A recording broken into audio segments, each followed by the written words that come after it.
നായികയായിട്ട് അഭിനയിക്കാൻ തുടങ്ങുമ്പോൾ ഒരു നായിക ഒരു റോൾ മോഡലായിട്ട് അങ്ങനെ എന്തെങ്കിലും ഉണ്ടായിരുന്നോ മനസ്സിൽ? ചെറുപ്പത്തിലേ എനിക്ക് ഉണ്ടായിരുന്നൊരു സ്വഭാവം, ഞാൻ എപ്പോഴും മാറി നിൽക്കണം, അല്ലെങ്കിൽ ഞാൻ വ്യത്യസ്തത ഉണ്ടാവണം എന്നുള്ളൊരു ആഗ്രഹം എനിക്ക് എപ്പോഴും ഉണ്ടായിരുന്നു. ചെറിയ കുട്ടിയായിരിക്കുമ്പോൾ എൻ്റെ പേര് വേറെ ആരെങ്കിലും ഇട്ടാൽ തന്നെ എനിക്ക് ഭയങ്കര ദേഷ്യമൊക്കെയാണ്. എന്തിനാ എൻ്റെ പേരിട്ടെന്നൊക്കെ ചോദിക്കും.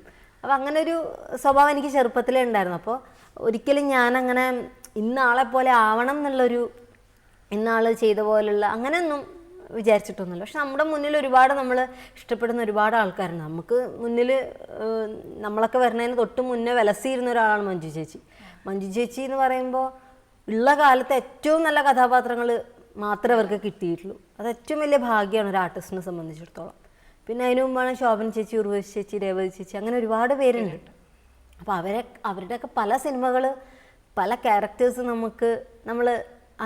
നമ്മളെ വളരെയധികം സ്വാധീനിച്ചിട്ടുണ്ടാവാം. പക്ഷേ ഇന്നാളെ പോലെയെന്നോ അങ്ങനെയൊന്നും തോന്നിയിട്ടൊന്നുമില്ല. ഒരു സ്ത്രീ എന്ന നിലയ്ക്ക് കവിയുടെ ശക്തി എന്താണ്? എൻ്റെ കുടുംബം തന്നെയാണ് എൻ്റെ ഏറ്റവും വലിയ ശക്തി. ഇപ്പോൾ സ്ത്രീ എന്നല്ല, അത് പുരുഷനായാലും സ്ത്രീ ആയാലും ഏതൊരാളെ സംബന്ധിച്ചിടത്തോളം ഒരു അടിത്തറ എന്ന് പറയുന്നത് കുടുംബമാണ്. എൻ്റെ അച്ഛനും അമ്മയും എൻ്റെ ചേട്ടനും എനിക്ക് തരുന്ന സപ്പോർട്ട്, അവരെൻ്റെ ഒപ്പം ഒരു ശക്തി പോലെ എൻ്റെ ഒപ്പം നിൽക്കുന്നത് തന്നെയാണ് എനിക്ക് ഒരു പ്രതികൂലമായിട്ടുള്ളൊരു സാഹചര്യത്തിലും വളരെ ചിരിച്ച മുഖത്തോടു കൂടി എനിക്കതിനെ ഫേസ് ചെയ്യാൻ പറ്റുന്നത് അവരുടെ സപ്പോർട്ടും. പിന്നെ എന്നെ എന്നെ അല്ലാണ്ട് സപ്പോർട്ട് ചെയ്യുന്ന ഒരുപാട് ആൾക്കാരുണ്ട്. സിനിമയ്ക്കകത്തും പുറത്തുമുള്ള കുറേ ആൾക്കാരുണ്ട്, എൻ്റെ ഗുരുനാഥന്മാർ, അങ്ങനെ ഒരുപാട് പേരുണ്ട്. അവരൊക്കെ തരുന്ന സപ്പോർട്ട് ഏറ്റവും വലിയ ദൈവം. നമ്മൾ ദൈവത്തിന് മറന്നിട്ടൊന്നും പ്രവർത്തിക്കുന്നില്ല. മലയാള സിനിമയിൽ 1, 2 സിനിമകൾ നായികമാർ അഭിനയിച്ചിട്ട് അവർ തമിഴ് ആയാലും തെലുങ്കും കന്നഡയും ഒക്കെ അഭിനയിക്കുന്നു. ഗ്ലാമറസ് ആയ വേഷങ്ങളും അഭിനയിക്കാറുണ്ട്.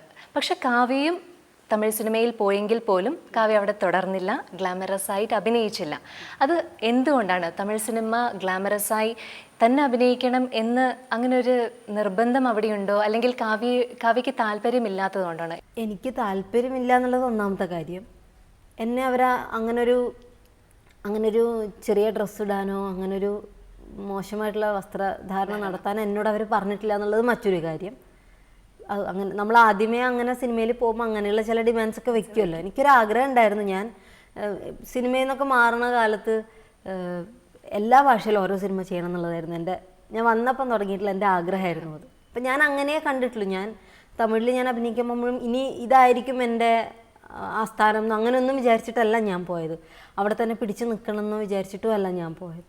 എനിക്കൊരാഗ്രഹം ഉണ്ടായിരുന്നു, ഞാൻ ഏത് ഭാഷയിൽ പോയാലും കാവ്യ മാധവൻ എന്ന് പറയുമ്പോൾ ഒരു ഐഡൻറ്റിറ്റി ഉണ്ട്, അതിന് മാറ്റം ഉണ്ടാവരുത്. മലയാളത്തിൽ ഭയങ്കര സാരിയും പട്ടുപാടും ബ്ലൗസും സൽവാറൊക്കെ ഇട്ടിട്ട് അവിടെ പോയിട്ട് കുഞ്ഞു ഡ്രസ്സ് അങ്ങനെ ആവരുത്. എന്നുവെച്ചാൽ എനിക്ക് പണ്ടേ അത് ചെയ്യുന്ന തെറ്റാന്ന് ഞാൻ ഒരിക്കലും പറയില്ല. വേറെ ഭാഷയിൽ പോയിട്ട് ചെറിയ ഡ്രസ്സ് ഇടുന്നത് അവരുടെ ധൈര്യം, അല്ലെങ്കിൽ അതിനെ ഒരിക്കലും എനിക്ക് കുറ്റം പറയാൻ പറ്റില്ല. എനിക്ക് പറ്റില്ല. എനിക്ക് അത്രത്തോളം ധൈര്യമോ അത്രത്തോളം കോൺഫിഡൻസ് ഒന്നും എനിക്കില്ല.